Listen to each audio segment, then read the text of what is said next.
السلام علیکم، welcome to my channel free speak. دوستو، آج کی یہ میری کہانی کسی کی زندگی پہ گزری ہوئی ایک سچی اور سبق آموز کہانی ہے۔ کہانی سننے سے پہلے میری گزارش ہے کہ آپ میرے چینل کو سبسکرائب کر دیجئے اور ساتھ میں دیے گئے بیل آئیکن کو پریس کر کے آل نوٹیفیکیشن بٹن کو سلیکٹ کر دیں۔ میرے والد محمد بخش شروع سے ہی درس و تدریس کے شعبے میں منسلک تھے اور یونیورسٹی میں معلم کے فرائض بڑے احسن طریقے سے سر انجام دے رہے تھے۔ والدہ کوثر بی بی پڑھی لکھی خاتون تھی اور کالج میں لیکچرار تھی۔ گزر اوقات بہت اچھی ہو رہی تھی۔ ماں باپ ہم سب بہن بھائیوں سے بہت پیار کرتے تھے۔ دونوں بہنیں پڑھائی میں جتنی اچھی تھی، بھائی اتنے ہی پڑھائی سے دور بھاگتے تھے۔ ماں باپ کو ان کی تعلیم و تدریس سے بہت پریشانی رہتی تھی، مگر کیا کر سکتے تھے سوائے سمجھانے کے، اور نہ جانے حالات کیسے ہو جائیں یہ سوچ رکھتی تھی ہماری والدہ۔ ہم تینوں بہنوں کے لیے ماں نے بہت کچھ بنا رکھا تھا کہ آخر ایک دن بیٹیاں رخصت ہو جاتی ہیں، مگر قسمت کی ستم ظرفی کہ وہ ہماری خوشیاں نہ دیکھ سکیں اور تمام خواہشات دل میں لے کر چلے گئے۔ محلے میں ہمارا گھر پڑھا لکھا اور عزت سے دیکھا جاتا تھا۔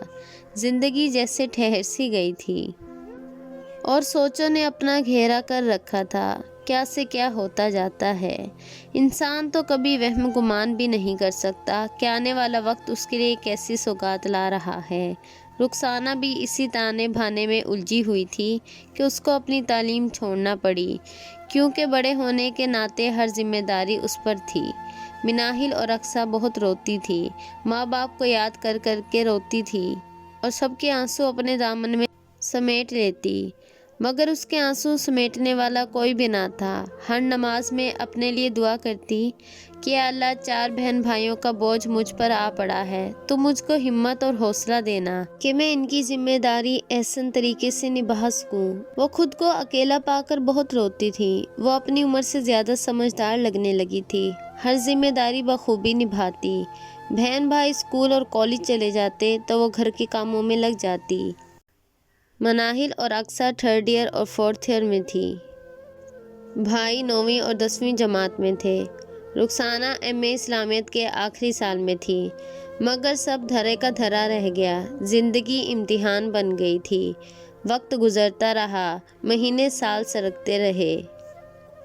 مناہل اور اقصیٰ نے BA کے بعد تعلیم کو خیر آباد کہہ ڈالا۔ میں نے بہت کوشش کی ان کو پڑھانے کی، مگر گھر کے حالات بدتر سے بدتر ہونے لگے۔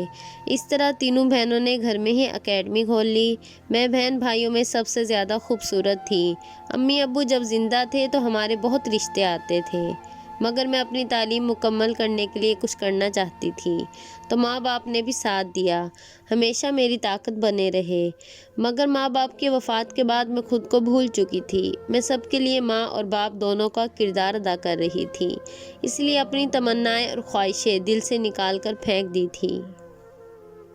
ہماری اکیڈمی اچھی نکل چلی اور خوب آمدن ہونے لگی تو پریشانیاں بھی ختم ہوتی چلی گئی، مگر مناہل اور اقصیٰ کی شادی کی عمر تھی اور یہ پریشانی مجھے اندر ہی اندر کھا رہی تھی۔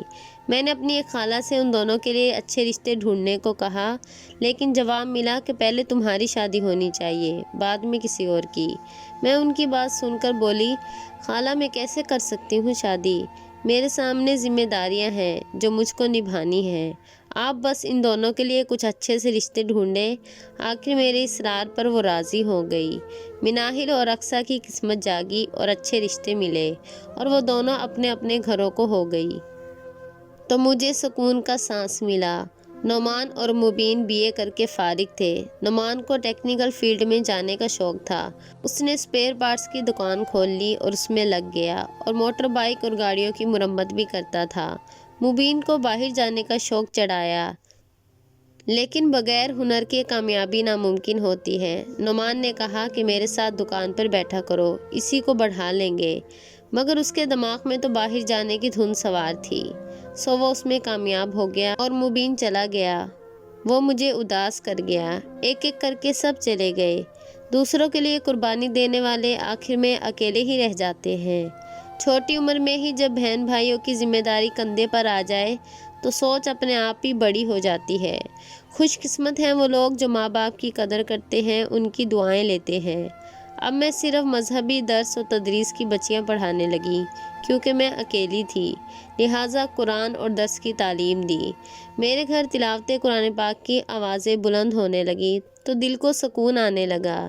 میری کوئی دوست سہیلی بھی نہ تھی، سب مجھے بڑی باجی کے نام سے بلانے لگے۔ خالہ نے کئی دفعہ میرے رشتے لگوائے، مگر عمر زیادہ کہہ کر رشتہ ختم کر دیا جاتا۔ جب کئی بار ایسا ہوا تو میں نے خالہ کو منع کر دیا کہ کسی کو مت لے کر آنا، مجھے نہیں کرنی شادی۔ اپنا ایک گھر ہو ہر لڑکی کا خواب ہوتا ہے، لیکن میں نے سب کچھ اپنوں کے لیے قربان کر دیا۔ مبین نے جا کر صرف ایک بار فون کیا، اس کے بعد کچھ خبر نہ لی۔ میں بہت روتی اس کے لیے، لیکن مجھے دلی سکون تھا کہ میں نے اپنے والدین کی دی تعلیم اور تربیت کا صحیح استعمال کیا۔ بس میری ایک ذمہ داری تھی اور وہ تھا نعمان۔ میں اس کو اکثر کہتی تھی کہ تم بھی شادی کر لو تاکہ میں سکون سے مر سکوں، لیکن وہ یہی کہتا کہ آپ ہی ایسے باتیں نہ کیا کریں، مجھے آپ کی بہت ضرورت ہے، بہت کچھ کرنا ہے آپ کے لیے۔ آپ نے ساری زندگی ہماری خوشیاں پوری کرنے میں لگا دی، پہلے آپ کی شادی ہوگی، بعد میں اپنا سوچوں گا۔ بھلا اس عمر میں شادی کرتی میں اچھی لگوں گی؟ چلو میں تمہارے لیے کوئی لڑکی دیکھتی ہوں۔ نعمان بات ٹال دیتا، جیسے کچھ سنا ہی نہ ہو۔ خوشیاں نہ جانے کم وقت کے لیے ہی ہمارے حصے میں کیوں آتی ہیں؟ سب کو خوشیاں دینے والی زندگی کو نہ جانے کس کی نظر لگ گئی، ایک دم سے قسمت پلٹا کھا گئی۔ جو کبھی سوچا نہ تھا وہ ہو گیا۔ کیا رشتے ایسے بھی بدل جاتے ہیں؟ شک کی پٹی ایسی بندھی کہ کسی کی جان چلی گئی۔ اس روز جب شام کو نعمان گھر پہنچا تو اس نے ایسا منظر دیکھا کہ اس کے پاؤں تلے سے زمین نکل گئی۔ اس نے دیکھا کہ اس کی حافظ قرآن بہن، جس کو وہ اپنی بہن نہیں ماں سمجھتا تھا، ایک جوان پڑوسی کو گھر میں بٹھائے ہاتھ میں ہاتھ لیے بیٹھی تھی اور ہنس ہنس کے باتیں کر رہی تھی۔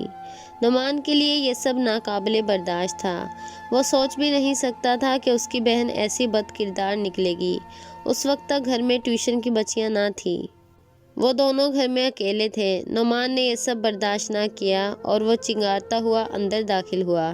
شبیر صاحب نے نعمان صاحب کو غصے میں دیکھا تو سر جھکاتے ہوئے گھر سے باہر چلے گئے۔ نعمان اپنی بہن پر چیخ چیخ کر بد کرداری کے الزام لگاتا رہا۔ اسے کچھ سمجھ نہیں آ رہا تھا کہ وہ اپنی ماں جیسی بہن کے بارے میں کیسے الفاظ منہ سے نکال رہا ہے، اور رخسانہ تھی کہ اپنی صفائی میں ایک لفظ نہ کہہ سکی۔ بت بنی نعمان کا منہ دیکھتی رہی۔ رخسانہ کو ہوش اس وقت آیا جب نعمان بیگ پکڑے گھر سے نکل کر چلا گیا۔ رخسانہ نے کچھ دنوں کے لیے درس کی بچیوں کو چھٹی دے رکھی تھی تو خالہ پوچھنے آئی، مگر رخسانہ کی حالت اس قدر خراب تھی کہ وہ دیکھ کر پریشان ہو گئی۔ رخسانہ کیا ہوا میری بچی؟ کس قدر تیز بخار ہے تمہیں؟ رنگ کیسا زرد ہو گیا ہے؟ مجھے اطلاع کیوں نہیں دی؟ آخر بات کیا ہے؟ اور نعمان کدھر ہے؟ چلو تم میرے ساتھ ہاسپٹل چلو۔ خالہ نے جب بولنا شروع کیا تو رکنے کا نام ہی نہیں لے رہی تھی۔ میں ٹھیک ہوں خالہ، بس ہلکا سا بخار ہے، ٹھیک ہو جائے گا، آپ پریشان مت ہو۔ اس کے بعد رخسانہ رونے لگی اور ساری بات خالہ کے گوش گزار کر ڈالی۔ خالہ تو جیسے آگ بگولا ہو گئی اور نعمان کو لان تان کرنے لگی۔ تم فکر نہ کرو میری بیٹی، میں سب ٹھیک کر دوں گی۔ میرا قصور کیا تھا؟ میں نے ان کی پرورش میں کیا کوتاہی کی؟